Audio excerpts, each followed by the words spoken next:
Thank you for joining me. Today, we're in Matthew chapter 24. Jesus left the temple and was walking away when his disciples came up to him to call his attention to its buildings. "Do you see all these things?" he asked. "Truly I tell you, not one stone here will be left on another. Every one will be thrown down."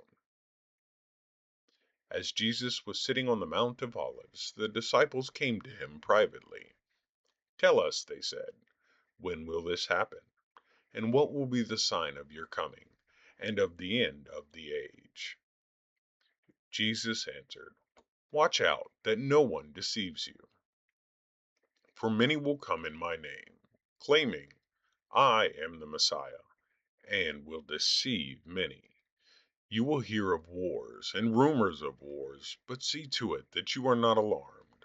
Such things must happen, but the end is still to come. Nation will rise against nation, and kingdom against kingdom. There will be famines and earthquakes in various places. All these are the beginning of birth pangs. Then you will be handed over to be persecuted and put to death, and you will be hated by all nations because of me. At that time, many will turn away from the faith and will betray and hate each other. And many false prophets will appear and deceive many people. Because of the increase of wickedness, the love of most will grow cold. But the one who stands firm to the end will be saved. And this gospel of the kingdom will be preached in the whole of the world as a testimony to all nations. And then the end will come. So when you see standing in the holy place the abomination that causes desolation, spoken of through the prophet Daniel, let the reader understand. Then let those who are in Judea flee to the mountains. Let no one on the housetop go down to take anything out of the house. Let no one in the field go back to get their cloak. How dreadful it will be in those days for pregnant women and nursing mothers.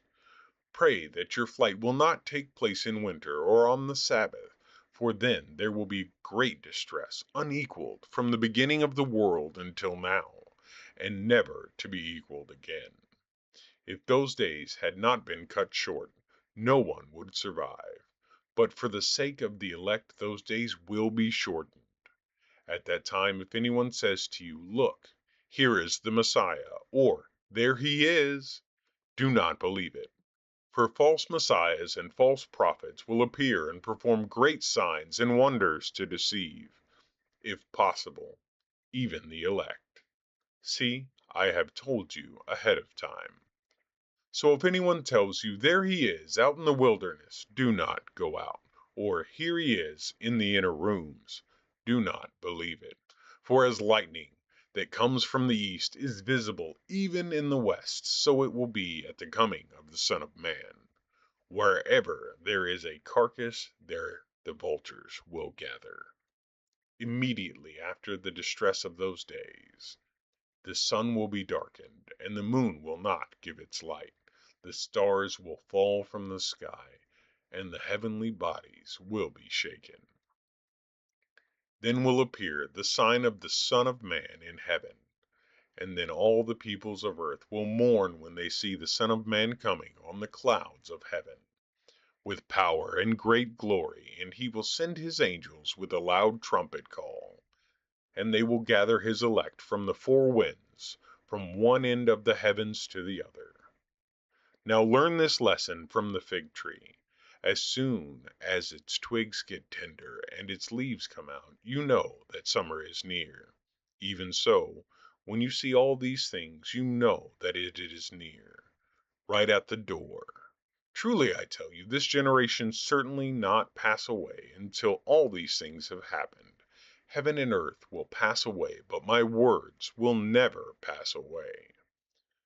But about that day or hour no one knows, not even the angels in heaven, nor the Son, but only the Father. As it was in the days of Noah, so it will be at the coming of the Son of Man. For in the days before the flood, people were eating and drinking, marrying and giving in marriage, up to the day Noah entered the ark. and they knew nothing about what would happen until the flood came and took them all away. That is how it will be at the coming of the Son of Man. Two men will be in the field, one will be taken and the other left. Two women will be grinding with a handmill, one will be taken and the other left. Therefore keep watch, because you do not know on what day your Lord will come. But understand this, if the owner of the house had known at what time of night the thief was coming, he would have kept watch, and would not have let his house be broken into. So you also must be ready, because the Son of Man will come at an hour when you do not expect him. Who then is the faithful and wise servant, whom the master has put in charge of the servants in his household, to give them their food at the proper time? It will be good for that servant whose master finds him doing so when he returns.